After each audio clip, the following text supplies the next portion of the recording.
RTC కార్మికుల సమ్మె కొనసాగుతుంది.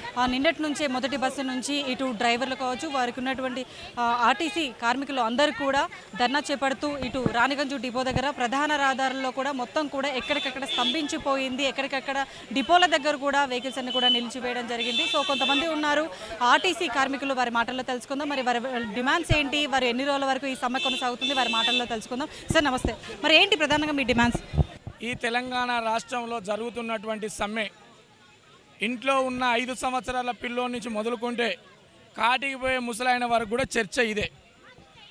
ఆర్టీసీలో జరుగుతున్నటువంటి సమ్మెకు పరిణామాలు, సమ్మెకు కారకులు, సమ్మెను ప్రేరణ ఎవరు చేసిరు అనేది ప్రతి ఇంట్లో జరుగుతున్నటువంటి డిస్కషన్ ఇది. అన్నం తినే టైంలో కానీ, సేద తీరే టైంలో కానీ, చేన్ల కాడ పనిచేసే అక్కా చెల్లెళ్ళు కూడా ఇదే వాతావరణంలో ఉన్నారు. ఇవాళ ఆర్టీసీ కార్మికులు సమ్మెపోవడానికి గల కారకులు ఈనాడు రాష్ట్ర ప్రభుత్వం. ఈ రాష్ట్ర ప్రభుత్వం మేనిఫెస్టోలో పెట్టింది, మా ప్రభుత్వం వస్తే మీ సమస్యలు పరిష్కరిస్తామని రాతపూర్వకంగా మేనిఫెస్టోలో పెట్టిన అంశాలను పరిష్కరించమంటా ఉంది ఇలా ఆర్టీసీ లోకమంతా. ఆ మేనిఫెస్టోలో పెట్టినటువంటి అంశాలు ఇలా రాష్ట్ర ప్రజలందరికీ తెలవాల్సిన అవసరం ఉంది. చాలామంది కూలీలు, చాలామంది రైతులు వీళ్ళు ఉండడం వల్ల కొంతమందికి వారికి తెలియదు కనుక మీ ద్వారా, మీ ఛానల్ ద్వారా వివరించాలనుకుంటా ఉన్నాం. ఇలా ఆర్టీసీ కార్మికుల పక్షాన మేనిఫెస్టోలో పెట్టినటువంటి అంశాలు మా ప్రభుత్వం కనుక వస్తే ఆర్టీసీలో విలీనం చేస్తాం, మా ప్రభుత్వం వస్తే 2 PRCలు మీకు ఇవ్వాల్సింది చెల్లిస్తామన్నారు, మా ప్రభుత్వం వస్తే మీ పాత బకాయిలు ఇస్తామన్నారు, మా ప్రభుత్వం వస్తే కొత్త బస్సులు కొంటామన్నారు, మా ప్రభుత్వం వస్తే ప్రైవేటీకరణ ఉండదు, గవర్నమెంటే టేకప్ చేస్తుంది, గవర్నమెంటే పూర్తి బాధ్యతలు తీసుకుంటుందని మీరు మేనిఫెస్టో పెట్టారు. మీరు మేనిఫెస్టో పెట్టిన ఇంప్లిమెంట్ చేయమంటా ఉన్నాం. ఇవాళ మీరు 6 గ్యారంటీల పథకం ద్వారా వచ్చి ప్రభుత్వం ఎక్కిండ్రు. 6 గ్యారంటీలు పథకాల ద్వారా ఏ గ్యారంటీ పథకం ఇలా సక్సెస్ అయింది?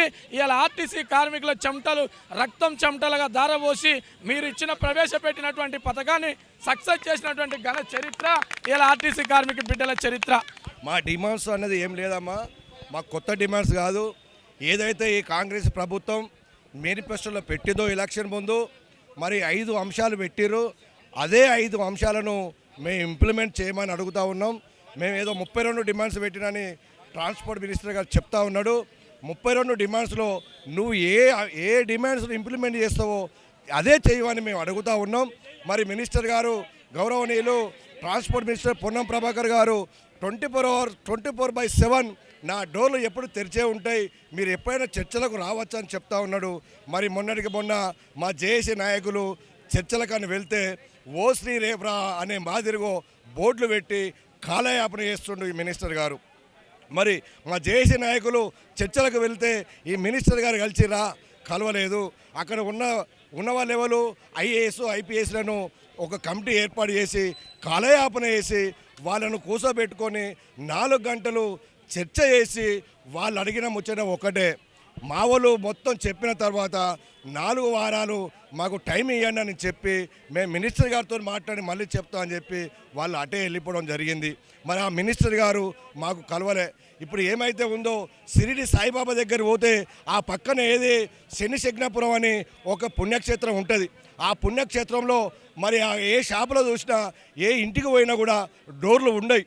అదే మాదిరిగా మా పొన్నం ప్రభాకర్ గారు కూడా 24/7 నా డోర్లు తెరిచే ఉంటాయి అని చెప్పి ఆయన ఏం చేసిండు, శని శగ్నాపూర్లో ఎవరైతే వస్తువులు ఎత్తుకపోతారో వాళ్ళు ఎప్పుడే ఆ శని పడుతుంది అని వాళ్ళు డోర్లకు తాళాలు వేయరు, డోర్లు ఓపెన్ పెడతారు. మా పొన్నం ప్రభాకర్ కూడా అదే మాదిరిగా ఈ 24/7 డోర్లు పెడతా, కానీ నా దగ్గర నుంచి ఏది పట్టకపోరు, ఏ జీతభత్తాలు వీళ్ళు తీసుకెళ్లరు. ఒకవేళ తీసుకెళ్ళినా వీళ్ళు ఏమైనా శని పడుతుందని IAS IPSలను పెట్టి కాలయాపన చేస్తున్నావు. అయ్యా నువ్వు కరీంనగర్ ముద్దు బిడ్డవు, ఉద్యమకారుని, ఉద్యమాల నుంచి వచ్చినటువంటి నాయకునివి.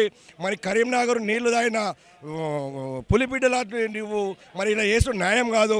కరీంనగర్ బిడ్డలు ఎవరైనా మాట ఇస్తే ఆ మాటగా కట్టుబాటు ఉంటారని నేను మరొకసారి మీకు వివరిస్తూ ఉన్నా. ఆర్టీసీ కార్మికులం అందరం సమ్మెలకు నిన్న నుంచి స్టార్ట్ అయినాం మేడం. ఏదైతే మేమైతే ఏమైతే కోరామో అవి ఏమి మేము సొంతంగా కోరినవి అయితే కాదు. ఏదైతే కాంగ్రెస్ ప్రభుత్వము మేనిఫెస్టోలో పెట్టినదో ఎలాంటి విషయాలు, మిమ్మల్ని మేము అపాయింటెడ్ రేట్ ఇచ్చి విలీనం చేసుకుంటాము, యూనియన్లు లేవు మీకు, అదైతే మేము యూనియన్లు ఇస్తాము, ఉద్యోగ భద్రత మీకు కల్పిస్తామనేది ఏదైతే చెప్పిందో ఆ రోజు నాడు మేమందరము ఐక్యంగా మా కుటుంబాలతో మేము అందరితో కలిసి మిమ్మల్ని ఓట్లేసి గెలిపించుకున్నాం. అయితే మేనిఫెస్టోలో పెట్టింది ఏదైతే ఉందో మేము అదే కావాలని ఈరోజు కోరుకుంటున్నాం. ఇంతమంది మేము బస్సులను మొత్తం డిపోలకు పరిమితం చేసి బయటకు వచ్చి ఈ విధంగా పోరాడుతున్నాము అని అంటే మాకేదో ఉండి ఎక్కువయ్యి మేము రావట్లేదు. 10-15 ఏళ్ళ నుంచి మాకు జీతాలు పెరగక మేము ఇంతకుముందు గత 7 ఏళ్ల కిందట కూడా మేము 2019లో మేము స్ట్రైక్కి వెళ్ళినాం.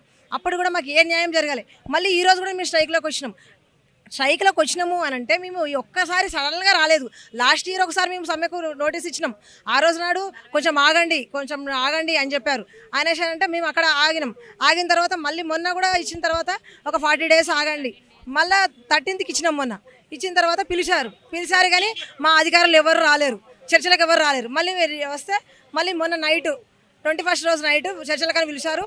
అవి విఫలమైంది. సరే ఎట్లా విఫలమైంది? ఇప్పుడు ఏమంటున్నారంటే నిన్న మాకు తెలిసిన వార్త ఏంటంటే గవర్నమెంట్ ఏమంటుంది, మేము 29 ఏవైతే ఉన్నాయో మీరు పెట్టిన మేనిఫెస్టోలో మీరు ఏవైతే మీరు డిమాండ్స్ కోరారో 29 మేము గ్రాంట్ చేసాము, మిగతావి మేము చేయలేని పరిస్థితిలో ఉన్నాము, మా పరిధిలో లేవన్నారు.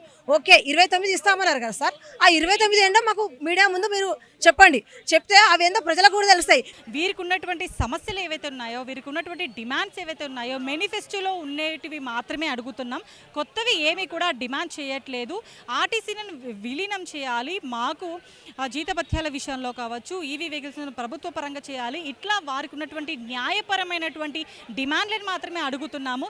గత బీఆర్ఎస్ ప్రభుత్వంలో ఏవైతే మేము కోరుకున్నామో అప్పుడు కూడా మేము సమ్మెను 30 రోజుల పైగానే కొనసాగించాము. అప్పుడు కూడా ఎట్లాంటి న్యాయం జరగలేదు. అప్పుడు ఉన్నటువంటి కాంగ్రెస్ ప్రభుత్వంలో ఉన్నటువంటి మీరు మాకు మద్దతు నుంచి మేమున్నాము అని చెప్పేసి కొన్ని పథకాలు ఇచ్చి మేనిఫెస్టోలో అవి రాసి అవి మేము ఖచ్చితంగా మా ప్రభుత్వం వచ్చిన తర్వాత నెరవేరుస్తామని చెప్పేసి ఇప్పుడు ప్రభుత్వం వచ్చిన తర్వాత మడత పెడతారా అంటూ కూడా వీళ్ళు ప్రశ్నిస్తున్నారు. సో ఎప్పటికైనా సరే మేము మాకున్నటువంటి ఈ డిమాండ్స్ నెరవేర్చేంత వరకు కూడా ఈ సమ్మె అనేది కొనసాగుతూనే ఉంటుంది. సో ఈరోజు రెండో రోజు సమ్మె అనేది నిర్వీర్యంగా కొనసాగుతుంది అని చెప్పుకోవచ్చు. ఎక్కడికక్కడ కూడా డిపోల దగ్గర బస్సెస్ అయితే నిలిచిపోయినాయి, డిపోల దగ్గర ధర్నాలు కూడా కొనసాగుతున్నాయి. జేఏసీ ఆర్టీసీ కార్మికుల సంఘాలు అయితే పెద్ద ఎత్తున పోరాటం చేస్తున్నారని చెప్పుకోవచ్చు. వారికి ఉన్నటువంటి డిమాండ్స్ నెరవేర్చాలని చెప్పేసి. సో ప్రభుత్వం కూడా దిగి రావాలి, వారికి ఉన్నటువంటి ఏవైతే న్యాయమైనటువంటి వారికి ఉన్నటువంటి కోరికలు ఉన్నాయో, వారికి ఉన్నటువంటి డిమాండ్స్ ఉన్నాయో వాటిని నెరవేర్చాలని చెప్పేసి కూడా వారు కోరుకుంటున్నారు. సో మొత్తం మీద అయితే రాణిగంజ్ డిపో దగ్గర అయితే జేఏసీ ఆర్టీసీ కార్మికులు అలాగే ఆర్టీసీ కార్మికులు కొన్ని సంవత్సరాల నుంచి కూడా పోరాడుతున్నారు. వారికి న్యాయం జరగాలంటూ కూడా వారు కోరుకుంటున్నటువంటి పరిస్థితి. కెమెరా పర్సన్ సూర్యతో లహరి, 9+ న్యూస్, హైదరాబాద్.